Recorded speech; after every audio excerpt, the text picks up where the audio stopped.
जय शनिदेव। स्वागत है आप सभी का एक बार फिर से आपके अपने चैनल कर्म वेदिका पर, जहां हम लाते हैं सीधे शास्त्रों से निकले हुए वो अचूक उपाय जो आपके जीवन की दिशा बदल सकते हैं। क्या आपने कभी सोचा है कि सालों से शनि चालीसा पढ़ने और दीपक जलाने के बाद भी कई बार परेशानियां टस से मस क्यों नहीं होती? क्योंकि हम आधा अधूरा उपाय करते हैं। स्कंद पुराण में स्पष्ट लिखा है कि शनिदेव का असली क्रोध केवल और केवल उनकी पत्नी के नामों का जाप करने से शांत होता है। आज कर्म वेदिका पर YouTube के इतिहास में पहली बार मैं आपको वह संपूर्ण और अत्यंत गुप्त शनि भार्या महास्तोत्र देने जा रही हूँ। अगर कर्ज, बीमारी या दुर्भाग्य आपका पीछा नहीं छोड़ रहे हैं तो मेरे साथ इस दुर्लभ स्तोत्र का 51 बार पाठ अवश्य करें। यह पाठ आपके जीवन के बंद दरवाजे खोल देगा। तो आइए मेरे साथ हम मिलकर पत्नी सहित श्री शनि देव का ध्यान करते हैं। ओम शं शनैश्चराय नमः। कूढस्थः पिङ्गलो बभ्रुः कृष्णो रौद्रान्तको यमः। सौरिः शनैश्चरो मन्दः पिप्पलादेन संस्तुतः। ध्वजिनी धामिनी चैव कंकाली कलहप्रिया। कण्टकी कलही चाथ तुरंगी महिषी यजा। शनैर्नामानि पत्नी नामेतानि संजपन् पुमान्। दुःखानि नाशय नित्यं सौभाग्य मेधते सुखम्। कूढस्थः पिङ्गलो बभ्रुः कृष्णो रौद्रान्तको यमः। सौरिः शनैश्चरो मन्दः पिप्पलादेन संस्तुतः। ध्वजिनी धामिनी चैव कंकाली कलहप्रिया। कण्टकी कलही चाथ तुरंगी महिषी यजा। शनैर्नामानि पत्नी नामेतानि संजपन् पुमान्। दुःखानि नाशय नित्यं सौभाग्य मेधते सुखम्। कूढस्थः पिङ्गलो बभ्रुः कृष्णो रौद्रान्तको यमः। सौरिः शनैश्चरो मन्दः पिप्पलादेन संस्तुतः।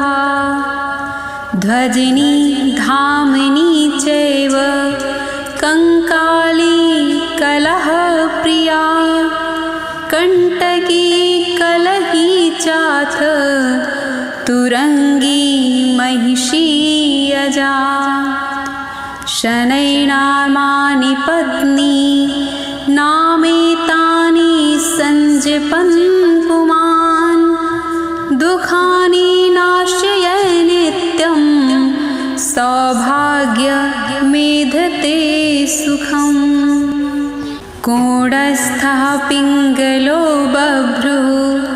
कृष्णो रौद्रान्तको यमः। सौरिः शनैश्चरो मन्दः पिप्पलादेन संस्तुतः। ध्वजिनी धामिनी चैव कंकाली कलहप्रिया। कण्टकी कलही चाथ तुरंगी महिषी यजा। शनैर्नामानि पत्नी नामे संजपन् पुमान् दुःखानि नाशय नित्यं सौभाग्यमेधते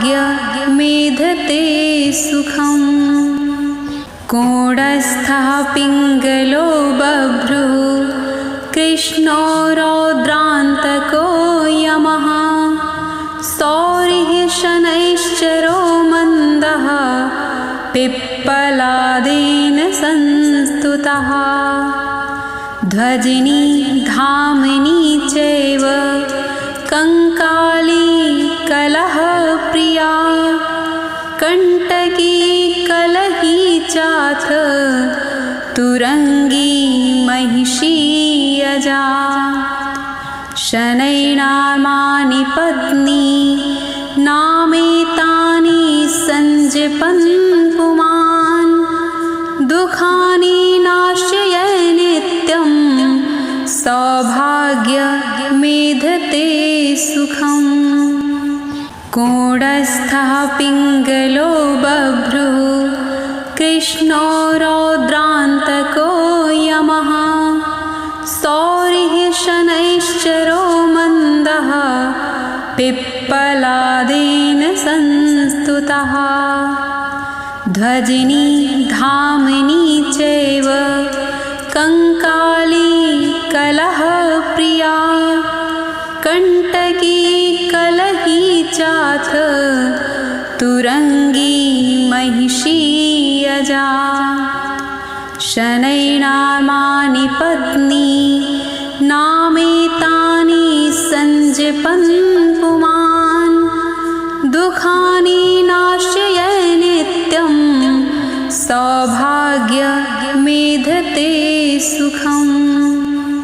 कूढस्थः पिङ्गलो बभ्रुः कृष्णो रौद्रान्तको यमः सौरिः शनैश्चरो मन्दः पिप्पलादेन संस्तुतः ध्वजिनी धामिनी चैव कंकाली कलहप्रिया कण्टकी कलही चाथ तुरंगी महिषी अजा शनैर्नामानि पत्नी नामेतानि संजपन् पुमान् दुःखानि नाशय नित्यं सौभाग्यमेधते सुखम् कूढस्थः पिङ्गलो बभ्रुः कृष्णो रौद्रान्तको यमः सौरिः शनैश्चरो मन्दः पिप्पलादेन संस्तुतः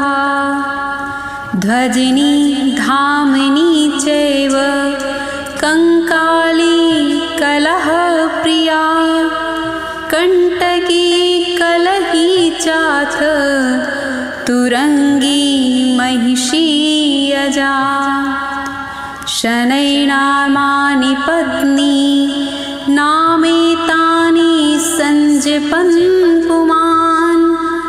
दुःखानि नाशय नित्यं सौभाग्यमेधते सुखम् कूढस्थः पिङ्गलो बभ्रुः कृष्णो रौद्रान्तको यमः सौरिः शनैश्चरो मन्दः पिप्पलादेन संस्तुतः ध्वजिनी धामिनी चैव कंकाली कलहप्रिया कण्टकी कलही चाथ तुरंगी महिषी अजा शनैर्नामानि पत्नी नामेतानि संजपन् पुमान् दुःखानि नाशय नित्यं सौभाग्यमेधते सुखम् कूढस्थः पिङ्गलो बभ्रुः कृष्णो रौद्रान्तको यमः सौरिः शनैश्चरो मन्दः पिप्पलादेन संस्तुतः ध्वजिनी धामिनी चैव कंकाली कलहप्रिया कंटकी कलही चाथ तुरंगी महिषी अजा शनैर्नामानि पत्नी नामेतानि संजपन् पुमान् दुःखानि नाशय नित्यं सौभाग्यमेधते सुखम् कोडस्थः पिङ्गलो बभ्रुः कृष्णो रौद्रान्तको यमः सौरिः शनैश्चरो मन्दः पिप्पलादेन संस्तुतः ध्वजिनी धामिनी चैव कंकाली कलहप्रिया कंटकी कलही चाथ तुरंगी महिषी अजा शनैर्नामानि पत्नी नामेतानि संजपन् पुमान् दुःखानि नाशय नित्यं सौभाग्यमेधते सुखम् कोडस्थः पिङ्गलो बभ्रुः कृष्णो रौद्रान्तको यमः सौरिः शनैश्चरो मन्दः पिप्पलादेन संस्तुतः ध्वजिनी धामिनी चैव कंकाली कलहप्रिया कंटकी कलही चाथ तुरंगी महिषी अजा शनैर्नामानि पत्नी नामेतानि संजपन् पुमान् दुःखानि नाशय नित्यं सौभाग्यमेधते सुखम् कोडस्थः पिङ्गलो बभ्रुः कृष्णो रौद्रान्तको यमः सौरिः शनैश्चरो मन्दः पिप्पलादेन संस्तुतः ध्वजिनी धामिनी चैव कंकाली कलहप्रिया कंटकी कलही चाथ तुरंगी महिषी अजा शनैर्नामानि पत्नी नामेतानि संजपन् पुमान् दुःखानि नाशय नित्यं सौभाग्यमेधते सुखम् कोडस्थः पिङ्गलो बभ्रुः कृष्णो रौद्रान्तको यमः सौरिः शनैश्चरो मन्दः पिप्पलादेन संस्तुतः ध्वजिनी धामिनी चैव कंकाली कलहप्रिया कंटकी कलही चाथ तुरंगी महिषी अजा शनैर्नामानि पत्नी नामेतानि संजपन् पुमान् दुःखानि नाशय नित्यं सौभाग्यमेधते सुखम् कोडस्थः पिङ्गलो बभ्रुः कृष्णो रौद्रान्तको यमः सौरिः शनैश्चरो मन्दः पिप्पलादेन संस्तुतः ध्वजिनी धामिनी चैव कंकाली कलहप्रिया कंटकी कलही चाथ तुरंगी महिषी अजा शनैर्नामानि पत्नी नामेतानि संजपन् पुमान् दुःखानि नाशय नित्यं सौभाग्यमेधते सुखम् कूढस्थः पिङ्गलो बभ्रुः कृष्णो रौद्रान्तको यमः सौरिः शनैश्चरो मन्दः पिप्पलादेन संस्तुतः ध्वजिनी धामिनी चैव कंकाली कलहप्रिया कंटकी कलही चाथ तुरंगी महिषी अजा शनैर्नामानि पत्नी नामेतानि संजपन् पुमान् दुःखानि नाशय नित्यं सौभाग्यमेधते सुखम् कूढस्थः पिङ्गलो बभ्रुः कृष्णो रौद्रान्तको यमः सौरिः शनैश्चरो मन्दः पिप्पलादेन संस्तुतः ध्वजिनी धामिनी चैव कंकाली कलहप्रिया कंटकी कलही चाथ तुरंगी महिषी अजा शनैर्नामानि पत्नी नामेतानि संजपन् पुमान् दुःखानि नाशय नित्यं सौभाग्यमेधते सुखम् कूढस्थः पिङ्गलो बभ्रुः कृष्णो रौद्रान्तको यमः सौरिः शनैश्चरो मन्दः पिप्पलादेन संस्तुतः ध्वजिनी धामिनी चैव कंकाली कलहप्रिया कंटकी कलही चाथ तुरंगी महिषी अजा शनैर्नामानि पत्नी नामेतानि संजपन् पुमान् दुःखानि नाशय नित्यं सौभाग्यमेधते सुखम् कूढस्थः पिङ्गलो बभ्रुः कृष्णो रौद्रान्तको यमः सौरिः शनैश्चरो मन्दः पिप्पलादेन संस्तुतः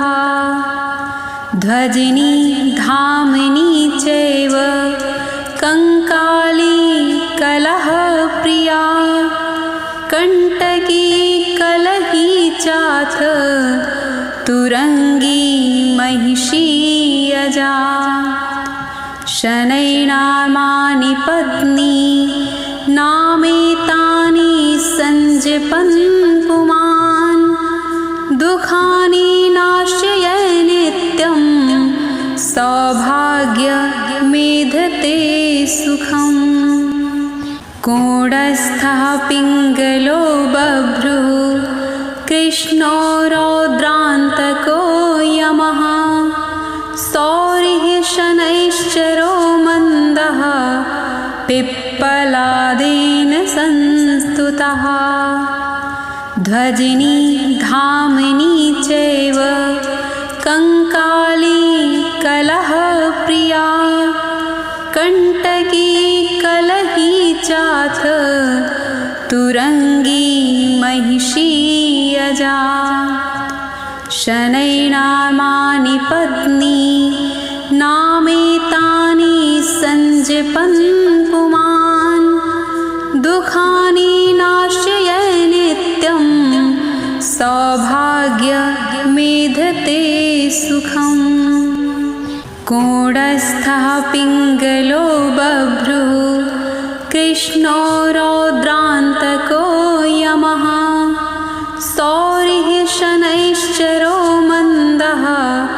पिप्पलादेन संस्तुतः ध्वजिनी धामिनी चैव कंकाली कलहप्रिया कंटकी कलही चाथ तुरंगी महिषी अजा शनैर्नामानि पत्नी नामेतानि संजपन् पुमान् दुःखानि नाशय नित्यं सौभाग्यमेधते सुखम् कोडस्थः पिङ्गलो बभ्रुः कृष्णो रौद्रान्तको यमः सौरिः शनैश्चरो मन्दः पिप्पलादेन संस्तुतः ध्वजिनी धामिनी चैव कंकाली कलहप्रिया कंटकी कलही चाथ तुरंगी महिषी अजा शनैर्नामानि पत्नी नामेतानि संजपन् पुमान् दुःखानि नाशय नित्यं सौभाग्यमेधते सुखम् कोडस्थः पिङ्गलो बभ्रुः कृष्णो रौद्रान्तको यमः सौरिः शनैश्चरो मन्दः पिप्पलादेन संस्तुतः ध्वजिनी धामिनी चैव कंकाली कलहप्रिया कंटकी कलही चाथ तुरंगी महिषी अजा शनैर्नामानि पत्नी नामेतानि संजपन् पुमान् दुःखानि नाशय नित्यं सौभाग्यमेधते सुखम् कोडस्थः पिङ्गलो बभ्रुः कृष्णो रौद्रान्तको यमः सौरिः शनैश्चरो मन्दः पिप्पलादेन संस्तुतः ध्वजिनी धामिनी चैव कंकाली कलहप्रिया कंटकी कलही चाथ तुरंगी महिषी अजा शनैर्नामानि पत्नी नामेतानि संजपन् पुमान् दुःखानि नाशय नित्यं सौभाग्यमेधते सुखम् कोडस्थः पिङ्गलो बभ्रुः कृष्णो रौद्रान्तको यमः सौरिः शनैश्चरो मन्दः पिप्पलादेन संस्तुतः ध्वजिनी धामिनी चैव कंकाली कलहप्रिया कंटकी कलही चाथ तुरंगी महिषी अजा शनैर्नामानि पत्नी नामेतानि संजपन् पुमान् दुःखानि नाशय नित्यं सौभाग्यमेधते सुखम् कोडस्थः पिङ्गलो बभ्रुः कृष्णो रौद्रान्तको यमः सौरिः शनैश्चरो मन्दः पिप्पलादेन संस्तुतः ध्वजिनी धामिनी चैव कंकाली कलहप्रिया कंटकी कलही चाथ तुरंगी महिषी अजा शनैर्नामानि पत्नी नामेतानि संजपन् पुमान् दुःखानि नाश्य नित्यं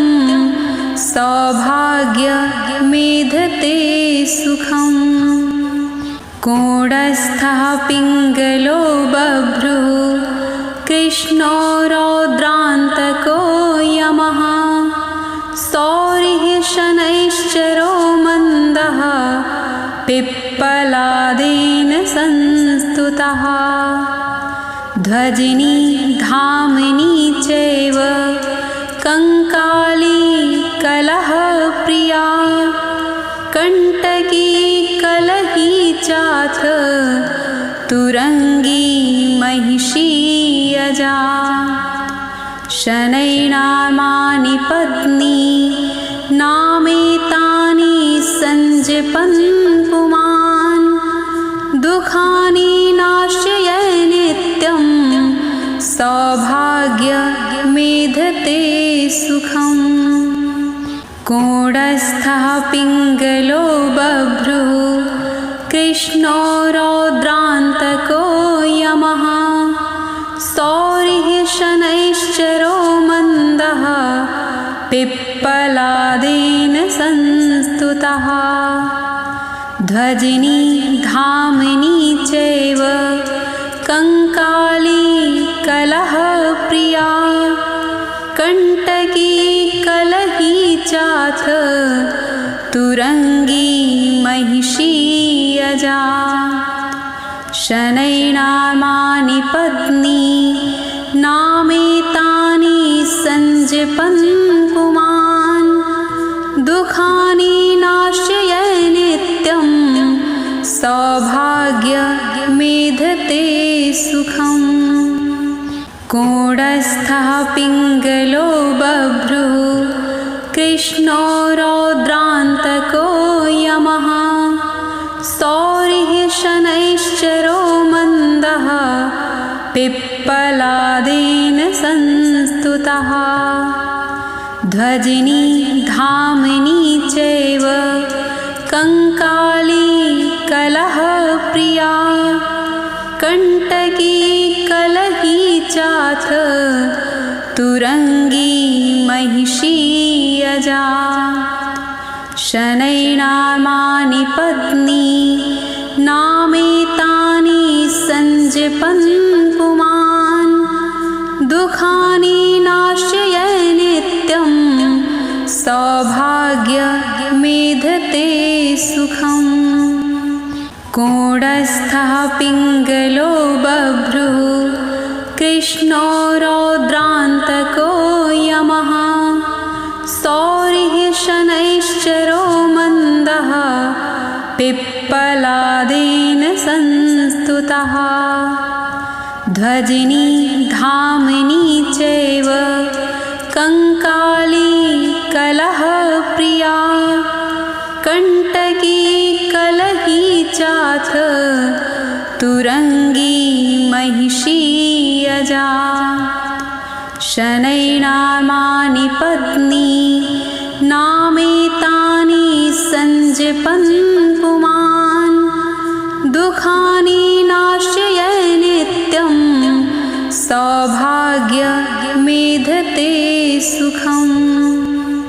कूढस्थः पिङ्गलो बभ्रुः कृष्णो रौद्रान्तको यमः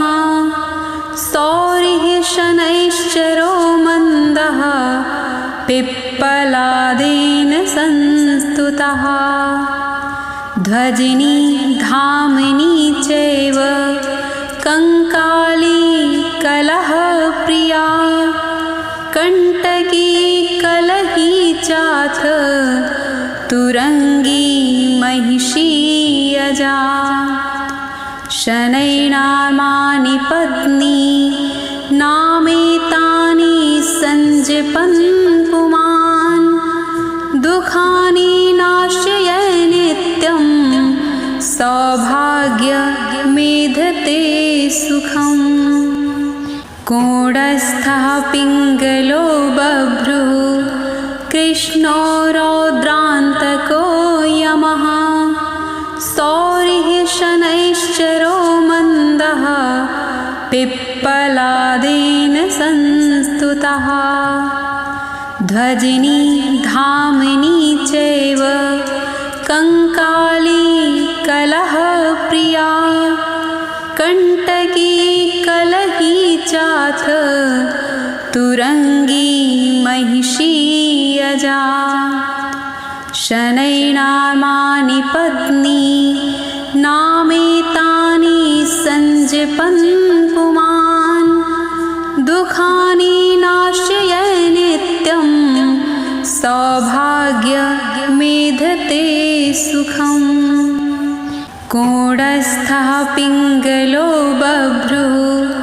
कृष्णो रौद्रान्तको यमः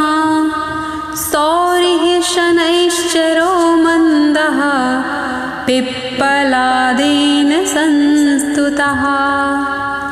ध्वजिनी धामिनी चैव कंकाली कलहप्रिया कंटकी कलही चाथ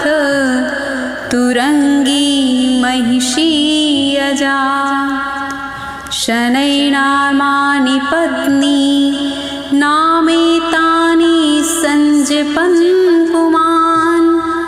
दुःखानि नाशय नित्यं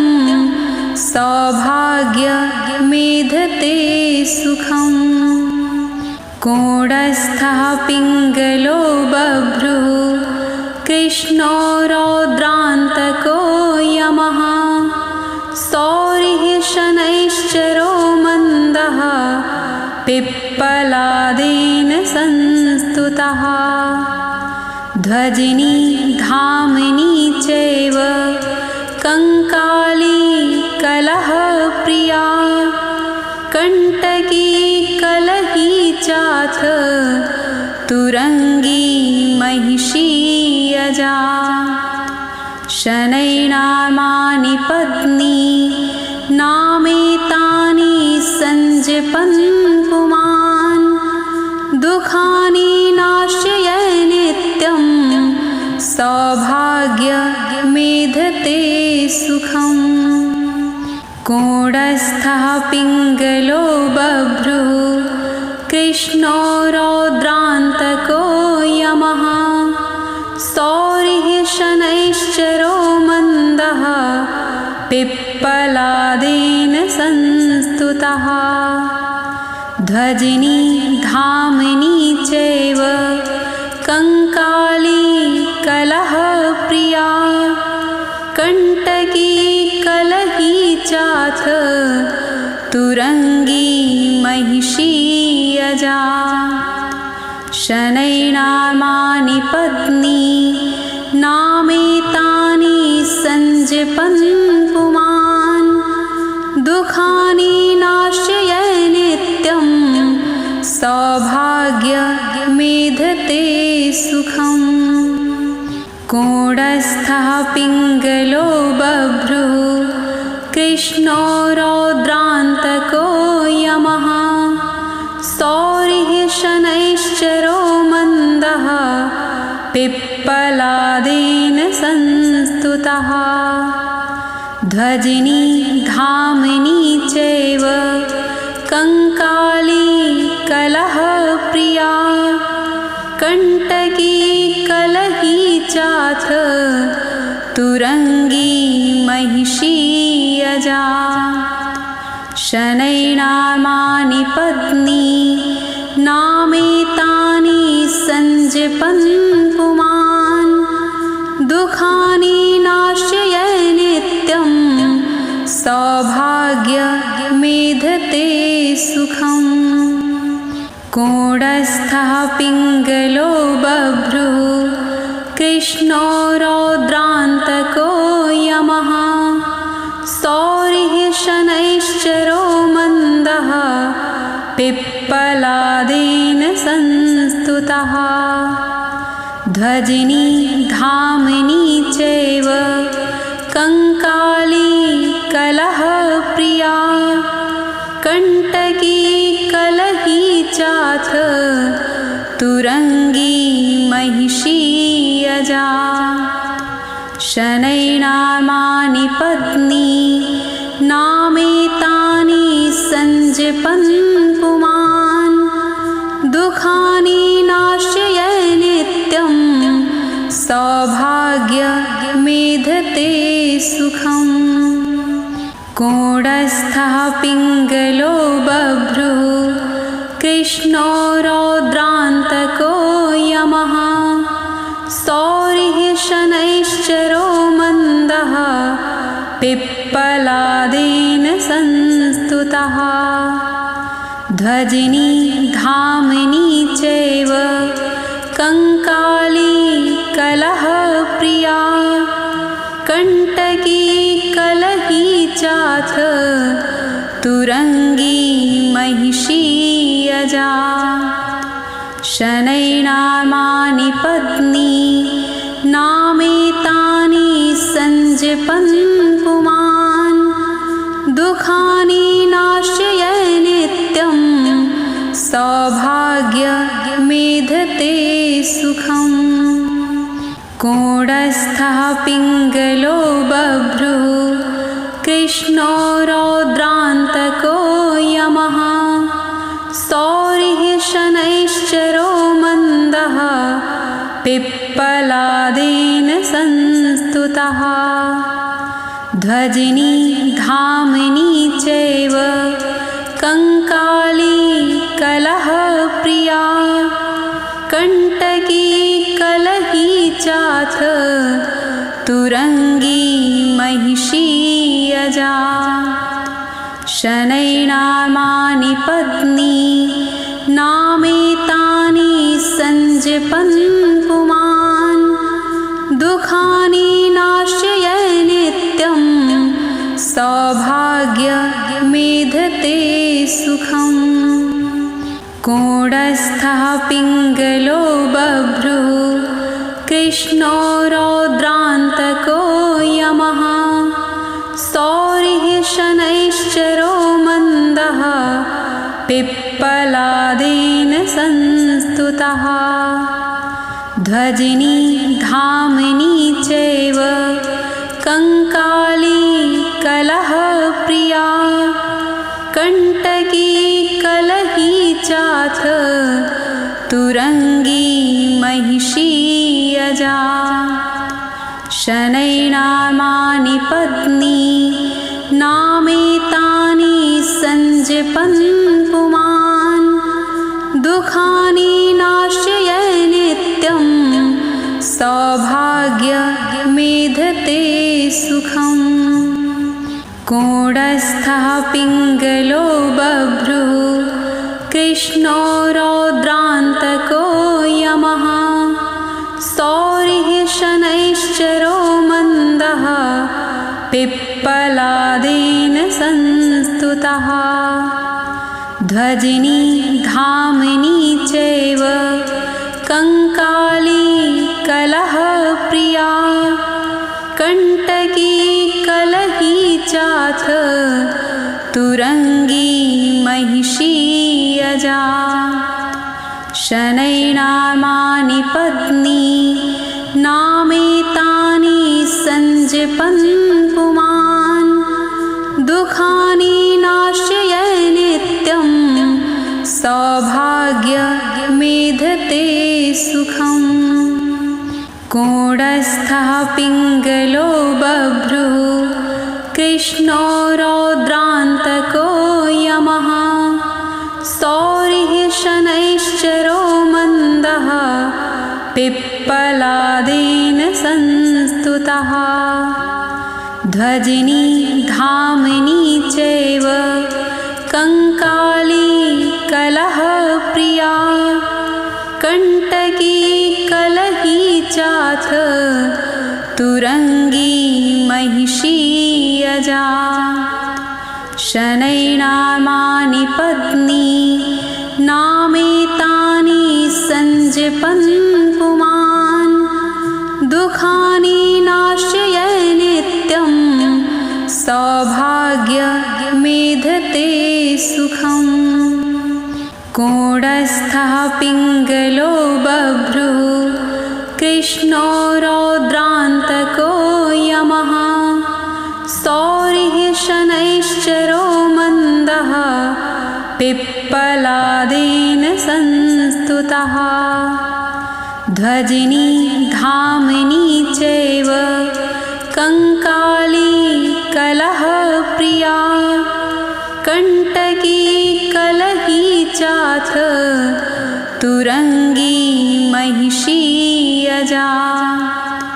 शनैर्नामानि पत्नी नामेतानि संजपन् पुमान् दुःखानि नाशय नित्यं सौभाग्यमेधते सुखम्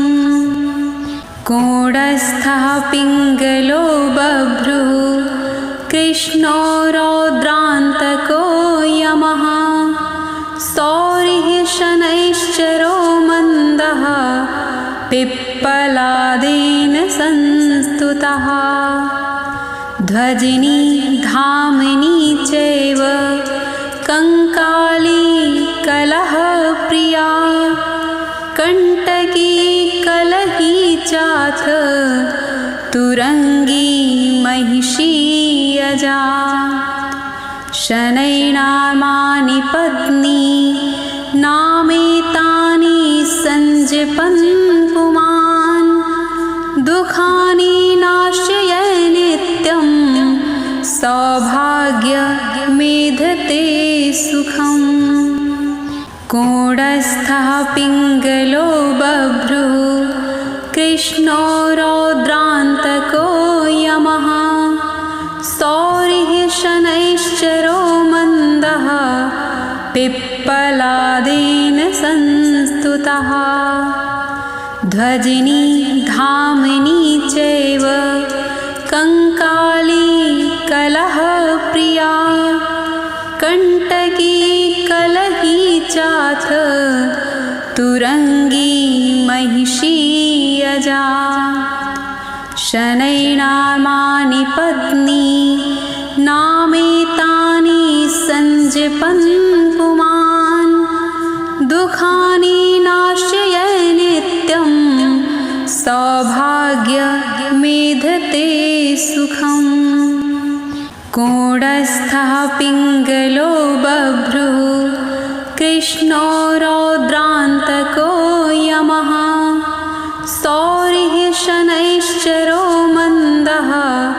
पिप्पलादेन संस्तुतः ध्वजिनी धामिनी चैव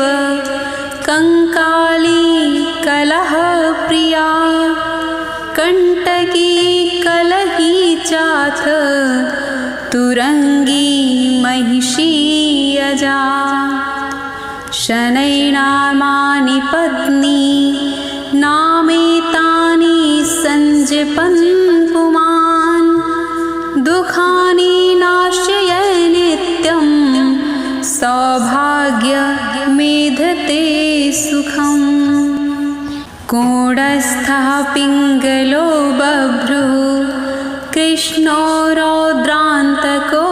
यमः सौरिः शनैश्चरो मन्दः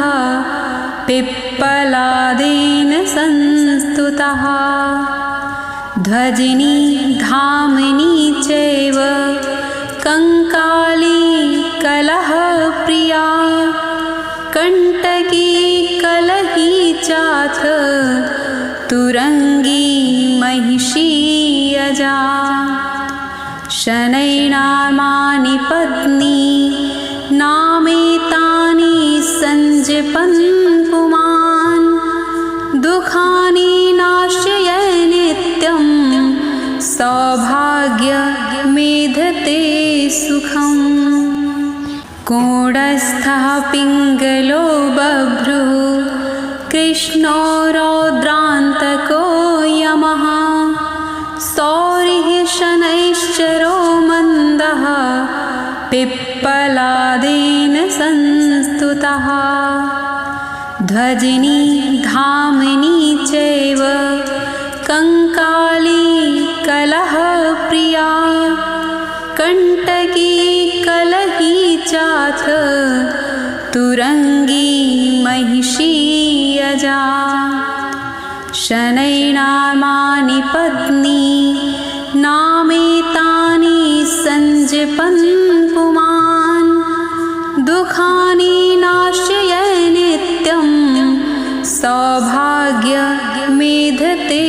सुखम् कूढस्थः पिङ्गलो बभ्रुः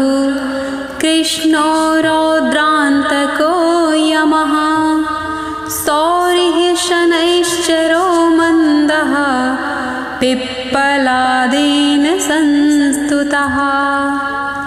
ध्वजिनी धामिनी चैव कंकाली